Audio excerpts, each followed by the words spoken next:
is Elizabeth Rodriguez. I was married for 35 years to a wonderful Hispanic. My fourth marriage, and I finally found out what I needed, the kind of husband I needed, a built-in date. He was a national tango and rumba dance champion. He won over 400 trophies. He was in movies like Roger's Astaire and Bolero with George Raft and different movies like that, like Flying Down the Rio, Gay Divorcee. Some people listening to this will identify with that time, probably in the 30s.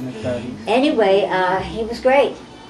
And they say if a man is good to his mother, he'll be a good husband. Okay, the first time I met my fourth husband was the same place, the Cine Grill, the Hollywood Roosevelt Hotel on Hollywood Boulevard.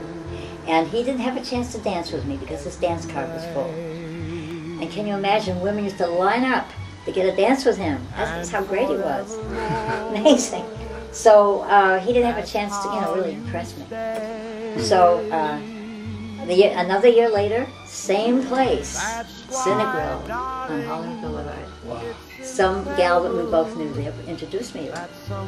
And as they say, the rest is history. Well, we didn't get married until 1967. And I met him around, oh yeah, we dated for 7.5 years before we got married. He was really scared.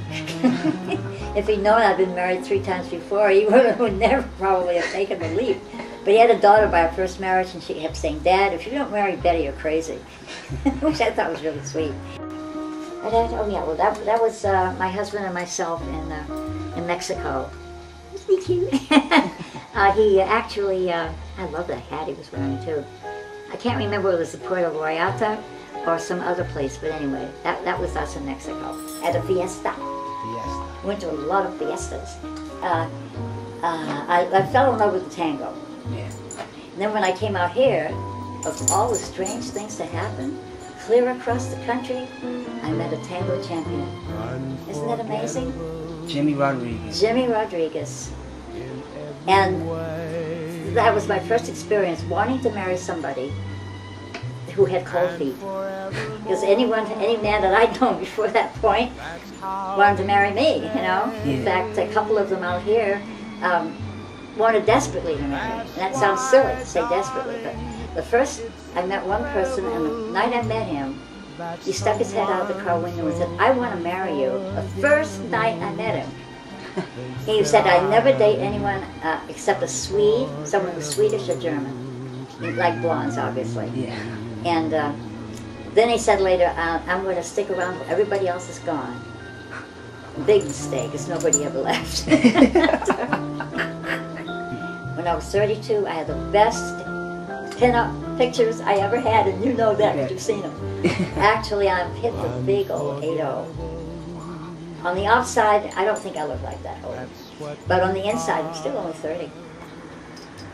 California is the most wonderful place to be, for plenty of things to do and people to meet. And you never get bored. Because I remember boredom was my enemy. Whenever I hit it, I fought back. I didn't like it at all.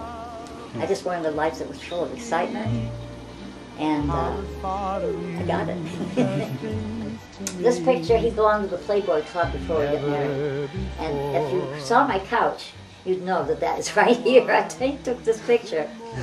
Let's face it, if I'd known I was going to be on this, I would have arranged for a little more cleavage. But I didn't. I look quite proper and quite demure. This one, there was a photographer in Westwood, and when he met me, he wanted to take some pictures of me, but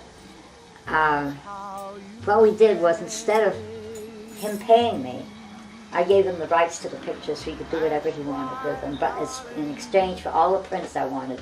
So I got all of this stuff without paying for it. That's a cute one, boy.